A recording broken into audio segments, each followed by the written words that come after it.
J'ai trouvé un meilleur spot que la cuisine et aujourd'hui on se retrouve pour une nouvelle vidéo et je ne sais pas de ce que je vais parler.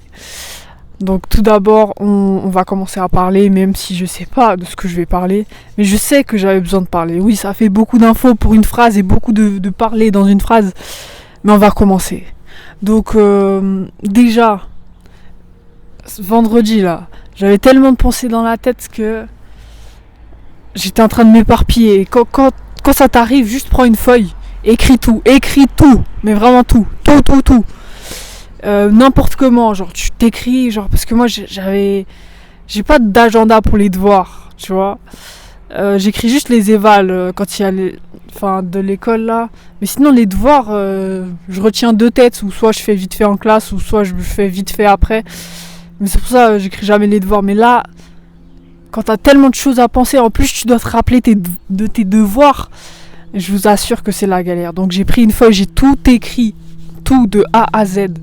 Que ce soit pour l'école, les devoirs, les évals, mais aussi le business, les stratégies, la création de contenu, la prospection. Enfin bref, tout ce bazar là, j'ai écrit sur ma feuille. Et aussi le sport du coup. Et après ça m'a fait du bien parce que là, il y a tout à plat. Il y a tout qui est sur la feuille. Là tu regroupes les choses ensemble et tu réécris. Et après tout est clair. Et franchement ça fait du bien quand t'as une bonne vision des choses là. Parce que tu sais exactement ce que tu dois faire. Donc là, vu que tu as tout sur la feuille, après ça devient des tâches. Je te parle d'un vrai planning. Ça veut dire tu mets le temps que tu prends pour chaque tâche. T'écris à quelle heure tu commences, à quelle heure tu finis, ta pause, elle est quand, de quand à quand, qu'est-ce que tu fais. Bref, t'écris tout de A à Z, ok. Et bon, peu importe si ton premier planning il est nul. Parce que moi aussi il était nul. Mais petit à petit tu vas t'améliorer, tu vas comprendre ce qui marche, etc. En tout cas, moi, je sais, si je fais pas de planning, je vais scroller. Donc, il faut que je fasse un planning. Si je fais un planning trop hardcore où il n'y a pas de pause, je vais scroller aussi. Parce que, voilà.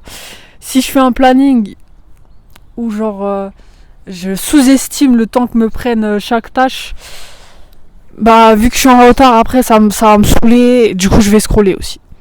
Donc, je sais que mon planning, il doit être, genre, pas sur...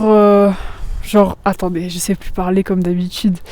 Non, mon planning, il doit être genre raisonnable. Voilà le mot. Raisonnable, réaliste, mais aussi un peu challengeant, ok? Parce que sinon, voilà, on va s'ennuyer. Il faut pas que tu t'ennuies, mais il faut pas que ça te stresse, entre guillemets. Bon, ça c'était pour le côté planning. Après, pour ma nouvelle stratégie de contenu, là, en fait, je suis perdue, là. Je vois des gens, ils postent 10 fois par jour et je me dis... En vrai, c'est peut-être pas mal de poster 10 fois par jour. Ouais, peut-être ça semble extrême dit comme ça. Mais plus tu fais du volume, plus tu vois ce qui marche. Même si, bon, la qualité, elle va plus être là. Mais c'est pas grave. Comme ça, tu regardes direct à le retour du marché. Tu regardes ce qui marche, ce qui fait le plus de vues, etc. Et en fait, là, on est dans une période où on n'a plus besoin de conseils. Fuck les conseils. Là, oui, je vous ai donné un conseil, mais les conseils dans le sens, les vidéos genre qui disent 5 astuces pour... Voilà, fuck. Parce que tu vas sur ChatGPT, sur Claudia, tu reçois tous les conseils. T'as plus besoin de conseils. On est dans un monde où il y a trop d'informations. Faut savoir les trier. On n'a plus besoin d'astuces, on les connaît déjà. On connaît les astuces. Donc là, on a besoin d'une personne, on a besoin d'une histoire. On a besoin de l'énergie de la personne, de la vibe. Tu vois, maintenant, on va pas s'abonner aux gens qui donnent que des conseils là et on connaît même pas la personne. Parce qu'après, elle vend son produit, mais imagine, genre, elle donne que des conseils pour... on va mettre un exemple. Elle fait quoi? On va lui trouver un métier. On va dire, elle travaille chez le garage, ok? Elle est garagiste. Elle donne que des conseils pour les garagistes. Donc ça veut dire elle va parler de roues, elle va parler de voitures, mais elle parle que de ça. Tous les jours elle parle de ça. Bah imagine demain elle veut faire un fast-food ou elle veut vendre des chaussettes ou des casquettes ou je ne sais quoi. Bah elle va pas pouvoir. Parce que toutes les personnes qui la suivent, bah c'est des garagistes, c'est des gens qui s'intéressent au garage, mais ils en ont rien à faire des chaussettes. Tu vois? Alors que si tu transmets ton énergie, ta vibe, ton histoire, ta manière de voir les choses, bah là on te suit toi. On te suit pour qui tu es. Donc même si tu vends des chaussettes, des frites ou je ne sais quoi, on va te suivre dans tes délires. On va te suivre dans tous tes délires, même si voilà, du jour au lendemain tu changes de projet, on va continuer à te suivre parce qu'on aime ton énergie, on aime ta vibe. Donc voilà. Et ensuite, je voulais vous dire que lancez-vous dans la création de contenu. Voilà, là je vous agresse, hein, mais lancez-vous, n'ayez pas peur.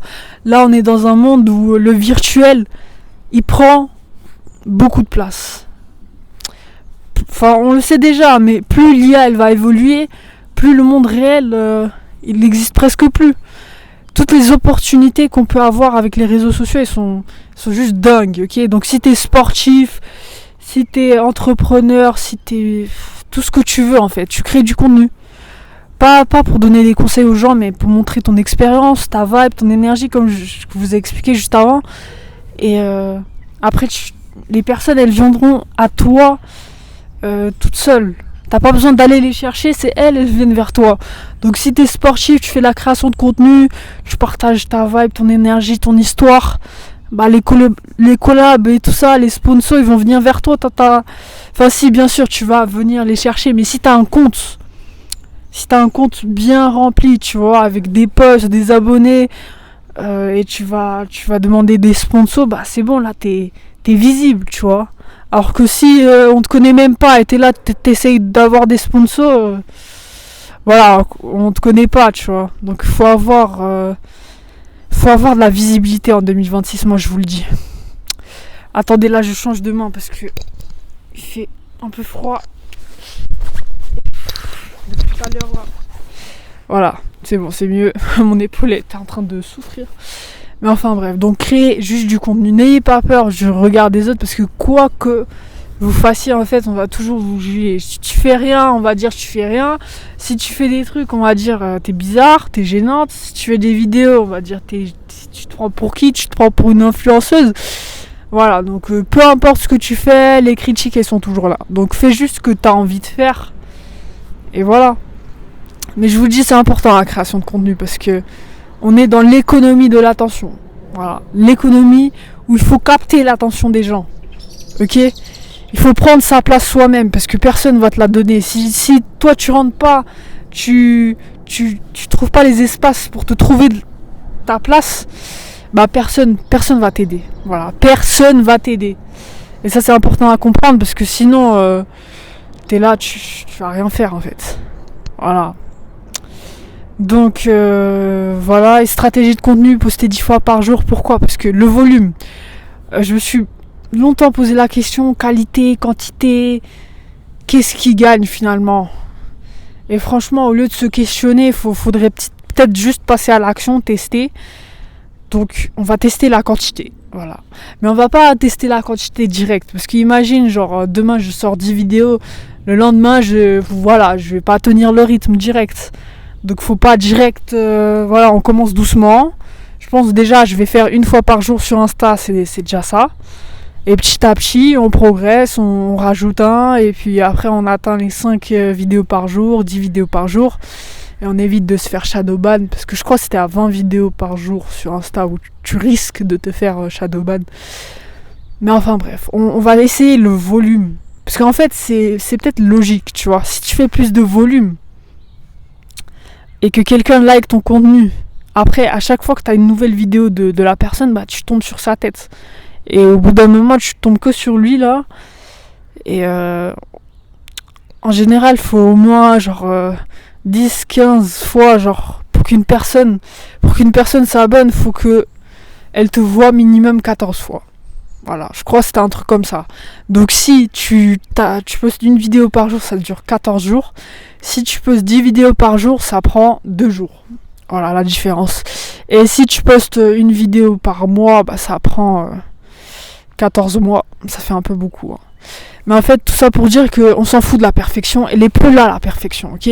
On s'en fout des vidéos avec le montage incroyable, des scripts incroyables. Nous, ce qu'on veut, c'est la personne. C'est l'énergie, c'est pas les conseils. C'est la personne qu'on veut. Voilà. Allez, moi, je vous laisse, hein.